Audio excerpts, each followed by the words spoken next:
जय माता दी दोस्तों, आप सभी को आषाढ़ मास के गुप्त नवरात्रि के 5वें दिन की हार्दिक शुभकामनाएं। आप सभी पर मां जगदम्बा की कृपा सदा सर्वदा बनी रहे। आज की वीडियो में आप सुनेंगे गुप्त नवरात्रि के 5वें दिन 5वीं महाविद्या मां छिन्नमस्ता की कथा और साथ ही आप सुनेंगे मां स्कंद माता की कथा। तो आप सभी लोग हमारे साथ जुड़े रहिएगा और वीडियो को पूरा जरूर देखिएगा। प्रेम से बोलिए जय माता दी। आज गुप्त नवरात्रि का 5वां दिन है और आज माँ स्कंद माता और महाविद्या माँ छिन्नमस्ता की पूजा की जाती है। तंत्र शास्त्र में महाविद्या छिन्नमस्ता की उपासना करने से समाज में मान शान प्रसिद्धि मिलती है। पूर्वी भारत जैसे पश्चिम बंगाल, झारखंड और उत्तर प्रदेश के अलावा नेपाल आदि देशों में इनकी विशेष रूप से पूजा की जाती है। छिन्नमस्ता माँ विद्या की पूजा में अगर कोई कमी रह जाती है तो वह विपरीत फल देने वाली होती है। यही कारण है कि आम लोगों के लिए इनकी साधना को उपयुक्त नहीं माना गया है। देवी छिन्नमस्ता की पूजा करने से मनुष्य को समाज में मान और प्रतिष्ठा प्राप्त होती है, साथ ही सुख और समृद्धि का वरदान भी मिलता है। देवी अपने साधक को ज्ञान, समृद्धि, विजय, स्वास्थ्य और धन का आशीर्वाद भी देती हैं। महाविद्या छिन्नमस्ता की पूजा उन लोगों के लिए बहुत प्रभावशाली है जो बांझपन या ऋण से संबंधित या यौन रोग से संबंधित समस्याओं का सामना कर रहे हैं। माँ छिन्नमस्ता की पूजा व्यवसायिक हानि से उबरने में भी सहायता करती है। माँ छिन्नमस्ता की पूजा करने से समृद्धि, स्थिरता और लंबे जीवन के साथ साथ और भी अनगिनत लाभ होते हैं। देवी छिन्नमस्ता को माता चिंतापूर्णी का स्वरूप माना गया है। शिव पुराण और मार्कंडे पुराण में इस बात का वर्णन मिलता है कि देवी छिन्नमस्ता ने राक्षसों का संहार कर देवताओं को उनसे मुक्त कराया था। देवी छिन्नमस्ता चिंता पूर्णिमा का स्वरूप है, इसलिए इनकी पूजा कई अर्थों में अनेक भक्तों के लिए फलदायी होती है। चिंता को हर कर देवी अपने भक्तों के साथ सभी संकटों को दूर करती हैं, साथ ही सभी प्रकार की सिद्धियां भी प्रदान करती हैं। देवी को इसलिए व्रत करना और उनका विधि विधान से पूजन करना बहुत ही शुभ और फलदायी रहता है। माँ छिन्नमस्ता अपने गले में हड्डियों की माला धारण करती हैं। उनके कंधे पर यज्ञोपवीत है। देवी छिन्नमस्ता की नाभि में योनि चक्र पाया जाता है। देवी की आराधना गुप्त नवरात्रि के अलावा दीपावली के दिन से करना बहुत शुभ माना जाता है। इनकी पूजा शुक्रवार के दिन भी की जाती है। माँ के प्रादुर्भाव की कथा कुछ इस प्रकार है कि एक बार भगवती भवानी अपनी सहचरी जया और विजया के साथ मंदाकिनी में स्नान करने के लिए गईं। स्नान करने के बाद भूख से पीड़ित होकर कृष्ण वर्ण की हो गईं। उस समय उनके सहचरों ने भी उनसे कुछ भोजन करने के लिए मांगा। देवी ने उनसे कुछ समय तक प्रतीक्षा करने के लिए कहा। थोड़ी देर प्रतीक्षा करने के बाद सहचरों ने जब पुनः भोजन के लिए निवेदन किया, तब देवी ने उनसे कुछ और देर प्रतीक्षा करने के लिए कहा। इस पर उनकी सखियों ने देवी से विनम्र स्वर में कहा कि माँ तो अपने शिष्यों को भूख लगने पर बिना देरी किए भोजन प्रदान करती हैं। आप हमारी उपेक्षा क्यों कर रही हैं? अपने सहचरों के मधुर वचन सुनकर कृपामयी देवी ने अपने खड्ग से अपना ही सिर काट दिया और इस प्रकार कटा हुआ सिर देवी के बाएं हाथ में आ गिरा। उनके शरीर से रक्त की धाराएं प्रवाहित हुईं। उन्होंने उनमें से 2 धाराओं को अपनी दोनों सहचरों की ओर प्रवाहित कर दिया, जिसे पीकर वे दोनों बहुत प्रसन्न लगीं और तीसरी धारा का देवी स्वयं पान करने लगी। तभी से देवी छिन्नमस्ता के नाम से प्रसिद्ध हुई। देवी छिन्नमस्ता का स्वरूप अत्यंत भीभत्स और भयंकर है। देवी अपने एक भुजा में अपना स्वयं का कटा हुआ शीश और दूसरी भुजा में खड्ग धारण करती हैं। उनके गले में रक्त की 3 धाराएं प्रवाहित होती हैं और देवी का कटा मुख और डाकनी तथा वर्णी नामक 2 परिचारिकाएं हैं। उन रक्त धाराओं का पान करती हैं। देवी छिन्नमस्ता गुड़हल के पुष्प के समान लाल वर्ण की हैं। उनकी आभा और कांत कोटि कोटि सूर्य के समान है। उन्हें नग्न अवस्था में अस्त व्यस्त केसों के साथ दर्शाया जाता है। देवी छिन्नमस्ता को 16 वर्ष की कन्या के रूप में चित्रित किया जाता है, जिनके हृदय के समक्ष एक नीलकमल सुशोभित है। देवी मंगलसूत्र के रूप में सर्प तथा अन्य आभूषणों के साथ कटे हुए नरमुंडों की माला धारण करती हैं। तो इस प्रकार से माँ छिन्नमस्ता की कथा और माँ का स्वरूप किस प्रकार का है, ये पूर्ण हुआ है। तो प्रेम से बोलिए माँ छिन्नमस्ता की जय। आइए अब सुनते हैं नवरात्रि के 5वें दिन माँ भगवती के स्कंद माता रूप की पूजा किस प्रकार की जाती है। तो प्रिय श्रोताओं, आज के इस वीडियो में आप सुनेंगे स्कंद माता की संपूर्ण कथा। तो प्रेम से बोलिए स्कंद माता की जय। प्रिय श्रोताओं, देवासुर संग्राम के सेनापति भगवान स्कंद यानी भगवान कार्तिकेय जी की माता होने के कारण इन्हें स्कंद माता के नाम से जाना जाता है। यह देवी शक्ति और सुख का एहसास कराती हैं। स्कंद माता सूर्यमंडल की अधिष्ठात्री देवी हैं। इसी कारण इनके चेहरे पर तेज विद्यमान है। इनका वर्ण शुभ्र है। भगवान स्कंद को बाल रूप में गोद में बिठाए हुए यह देवी वात्सल्य से ओतप्रोत हैं। माँ की उपासना के साथ ही भगवान स्कंद की उपासना स्वयं ही पूर्ण हो जाती है, क्योंकि भगवान बाल स्वरूप में सदा ही अपनी माँ की गोद में विराजते रहते हैं। भव सागर के दुखों से मुक्ति पाने के लिए इससे दूसरा सुलभ साधन कोई नहीं है। स्कंद माता कमल के आसन पर विराजमान रहती हैं, इसलिए इन्हें पद्मासना देवी भी कहते हैं। इनका वाहन भी सिंह है। इन्हें कल्याणकारी शक्ति की अधिष्ठात्री भी कहा जाता है। इन देवी की 4 भुजाएं हैं। दाएं तरफ की ऊपर वाली भुजा से इन्होंने भगवान स्कंद को गोद में पकड़ा हुआ है।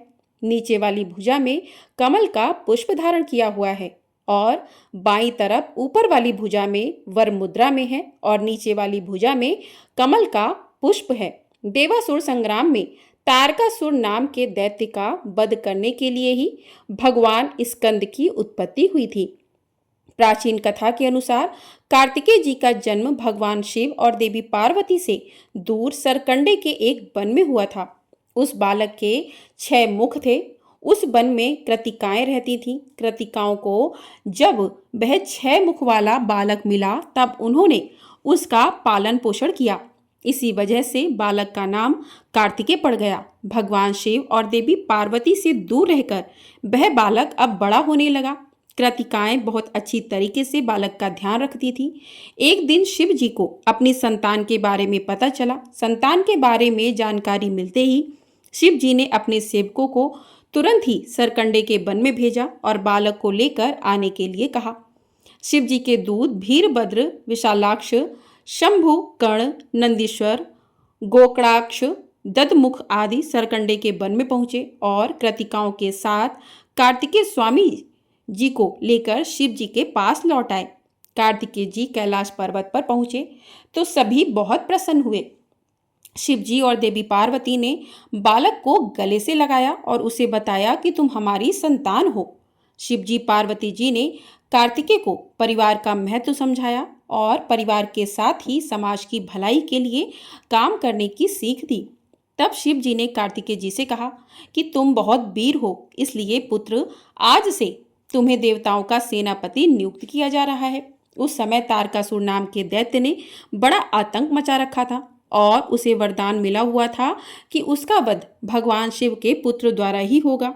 जब कार्तिकेय जी देवताओं के सेनापति बने तब उन्होंने तारकासुर का वध किया था। माँ भगवती के स्कंद माता स्वरूप की असली पहचान उनके पुत्र स्कंद की वजह से ही है और संतानहीन दंपतियों को खास तौर पर आज के दिन स्कंद माता की पूजा अवश्य करनी चाहिए। स्कंद माता की कृपा से निज संतानों को संतान सुख मिलता है और संतान से जुड़ी समस्याएं भी दूर हो जाती हैं। तो इस प्रकार से माँ स्कंद माता की कथा पूर्ण हुई। प्रेम से बोलिए माँ स्कंद माता की जय।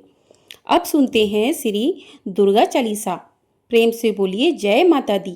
नमो नमो दुर्गे सुख करनी, नमो नमो अम्बे दुख हरनी। निरंकार है ज्योत तुम्हारी, तिहु लोक फैली उजियारी। शशि ललाट मही महा विशाला, नेत्र लाल भृगट की विकराला। रूप मात को अधिक सुहावे, दशरथ करत जन अति सुख पावे। तुम संसार शक्ति कीना, पालन हेतु अन्न धन दीना। अन्नपूर्ण हुई जगपाला, तुम ही आदि सुंदरी बाला। प्रलय काल सब नाशनहारी, तुम गौरी शिव शंकर प्यारी। शिव योगी तुम्हारे गुण गावे, ब्रह्मा विष्णु सदा शिव पावे।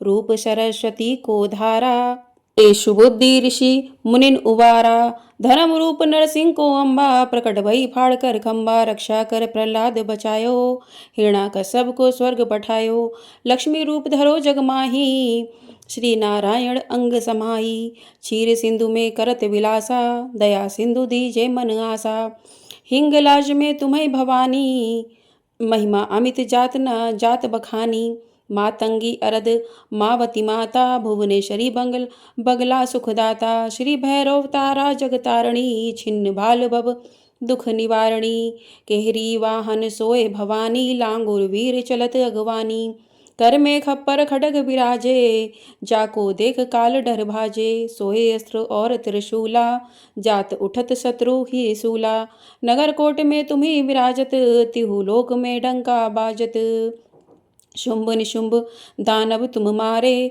रक्त बीज संखन संहारे, महिषासुर रूप नृपति अभिमानी, जय अगुलानी रूप कराल कालिका धारा, सेन सहित तुम संसारा, पड़ी गाढ़ संतन पर जब जब, भई साय मात तुम तब तब, अमरपुरी अरुबा सब लोका, तब महिमा सब रहे अशोका, ज्वाला में है ज्योत तुम्हारी, तुम्हें पूजे सदा नर नारी, प्रेम भक्ति से जो जस गावे, दुख दरिद्र निकट नहीं आवे, ध्यावे तुम्हें जो नर मन लाई, जन्म मरण जाको छुट जाई, जोगी सुरमुनि कहत पुकारी, योग न हो बिन शक्ति तुम्हारी, शंकर आचरज तब कीनो, काम अरु क्रोध जीत सब लीनो, निश दिन ध्यान धरो शंकर को, काहू काल नहीं सुमिरो तुमको, शक्ति रूप को मरण न पायो, शक्ति गई तब मन पछतायो, शरणागत हुई कीर्ति बखानी, जय जय जय जगदम्ब भवानी,